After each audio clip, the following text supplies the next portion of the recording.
السلام علیکم ناظرین آپ دیکھ رہے ہیں یوٹیوب چینل کرنٹ افیئرز۔ ناظرین، وزیر اعظم عمران خان صاحب نے کچھ روز پہلے اپنے خلاف پیش کی گئی تحریک عدم اعتماد کو ایک ایسا جال قرار دیا جس میں اپوزیشن جماعتیں بری طرح پھنس چکی ہیں۔ ان کا کہنا تھا کہ اس ناکامی کے بعد 2023 کے عام انتخابات میں ان کے جیتنے کا کوئی راستہ نہیں بچتا، وہ اپنے ہی جال میں پھنس چکے ہیں۔ ناظرین، خان صاحب نے یہ بھی کہا کہ میں پیشن گوئی کرتا ہوں کہ وہ نہ صرف اپنی تحریک عدم اعتماد میں ناکام ہوں گے بلکہ 2023 کے انتخابات میں بھی ہار جائیں گے۔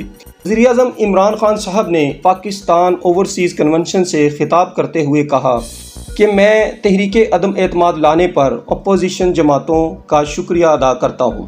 انہوں نے نہ صرف ملک بھر میں ان کی پارٹی کے تمام رینکس کو ہلا کر رکھ دیا ہے بلکہ لوگوں کو باطن کے ادراک کرنے میں بھی مدد ملی۔ ناظرین، وزیر اعظم عمران خان صاحب نے طنزیہ انداز میں نشاندہی کی کہ اپوزیشن جماعتوں نے تحریک عدم اعتماد جمع کر کے عوام کو آلو اور ٹماٹروں کی قیمتیں بھلا دی ہیں۔ ناظرین، انہوں نے مزید کہا کہ ان تین کٹ پتلیوں کے چہرے دیکھو، ایک طرف لوگوں نے نواز شریف اور شہباز شریف اور دوسری طرف مولانا فضل الرحمان کو دیکھا ہے۔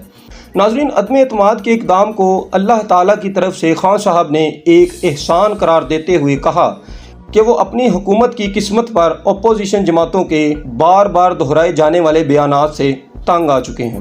ناظرین، وزیر اعظم عمران خان صاحب نے کہا کہ اب ان کی پوری توجہ ان تین چوروں پر ہے کیونکہ وہ قوم کو نہیں جانتے۔ قوم انہیں اچھی طرح پہچان چکی ہے کہ کیسے نواز شریف صاحب کو سابق جنرل جنانی نے لاڈ پیار سے پالا اور کیسے شہباز شریف پھلوں کی ٹوکریاں اور زرداری صاحب ٹکٹ بیچ کر پارٹی کی قیادت حاصل کرتے رہے۔ ناظرین، وزیر اعظم عمران خان صاحب نے اپوزیشن جماعتوں کو چیلنج کیا کہ وہ کسی بھی شعبے میں پی ٹی آئی کی کارکردگی کے لحاظ سے مقابلہ کریں اور کہا کہ وہ بری طرح ناکام ہوں گے۔ ناظرین، ماضی میں ان جماعتوں کی قیادت نے ایک دوسرے پر بدعنوانی کے ایسے الزامات لگائے۔ یہ مسلم لیگ نون کا ہی ایک رہنما تھا جس نے ڈیزل پرمٹ کی فروخت سے پیسے بٹورنے کی وجہ سے مولانا فضل الرحمان صاحب کو ڈیزل کا خطاب دیا۔ انہوں نے کہا کہ اگر ان لٹیروں نے ملک کو بچانا ہے تو عوام عمران خان کے ساتھ ڈوبنے کو ترجیح دیں گے۔ ناظرین، انہوں نے کہا کہ عالمی مہنگائی نے تمام ممالک کی معیشتوں کو یکساں طور پر متاثر کیا ہے، لیکن پاکستان میں ان کی حکومت عوام پر مہنگائی کا بوجھ کم کرنے کی بھرپور کوشش کر رہی ہے۔ ناظرین، وزیر اعظم نے ملکی معیشت میں بیرون ملک مقیم پاکستانیوں کے کردار کو سراہتے ہوئے کہا کہ ان کے ساتھ قریبی روابط ہیں اور ان کے مسائل کا انہیں اچھی طرح ادراک ہے۔ ناظرین، بیرون ملک مقیم پاکستانیوں نے ہمیشہ اس وقت درد محسوس کیا جب انہوں نے اپنے مادر وطن کو ترقی کے لحاظ سے دوسرے ممالک سے پیچھے دیکھا۔ ناظرین، وزیر اعظم عمران خان صاحب نے مزید کہا کہ انہیں یہ تجربہ کر کے اذیت دی گئی کہ ان کے سابقہ لیڈر کیسے لندن کے مہنگے علاقوں میں محلاتی گھروں میں رہتے تھے، پرتعیش گاڑیوں میں گھومتے تھے اور جوئے بازی کے اڈوں سے لطف اندوز ہوتے تھے۔ انہوں نے کہا کہ بیرون ملک محنت کشوں نے بیرون ملک محنت کر کے پاکستان کو ترسیلات بھیجیں، لیکن ماضی کے حکمرانوں نے اپنی پرتعیش طرز زندگی کو محفوظ بنانے کے لیے ان کی محنت کی کمائی کو بے دردی سے لوٹا۔ ناظرین، انہوں نے کہا کہ اس طرح کی کارروائیوں سے ملک کی بدنامی بھی ہوئی کہ کیسے دو خاندانوں نے اربوں ڈالر غیر ملکی بینکوں میں جمع کیے۔ ناظرین، وزیر اعظم عمران خان صاحب نے اس وقت کے امریکی صدر باراک اوباما اور نواز شریف کی ملاقات کے درپردہ حوالے سے کہا کہ سابق وزیر اعظم خوف سے کانپتے رہے کہ کہیں ان کے الفاظ اوباما کو ناراض نہ کر دیں۔ ناظرین، انہوں نے کہا کہ ایسی قیادت اپنی کرپشن اور چھوٹے مفادات کی خاطر پاکستان کو بھی بیچ سکتی ہے۔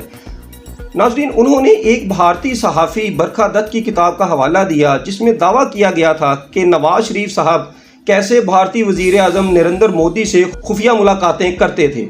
میمو گیٹ اسکینڈل کے بارے میں انہوں نے کہا کہ امریکہ میں پاکستان کے سابق سفیر حسین حقانی کو یہ کام سونپا گیا کہ وہ واشنگٹن کو پیغام دیں کہ زرداری کو فوج سے بچایا جائے۔ اسی طرح ڈان لیکس کا مقصد پاکستان کی مسلح افواج پر الزام ٹھہرانے کی شریف خاندان کی ناکام کوشش تھی۔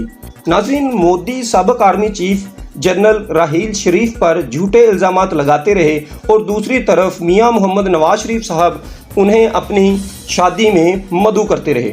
وزیر اعظم نے کہا کہ پاکستان کی مسلح افواج ملک کے دفاع کی مکمل صلاحیت رکھتی ہے۔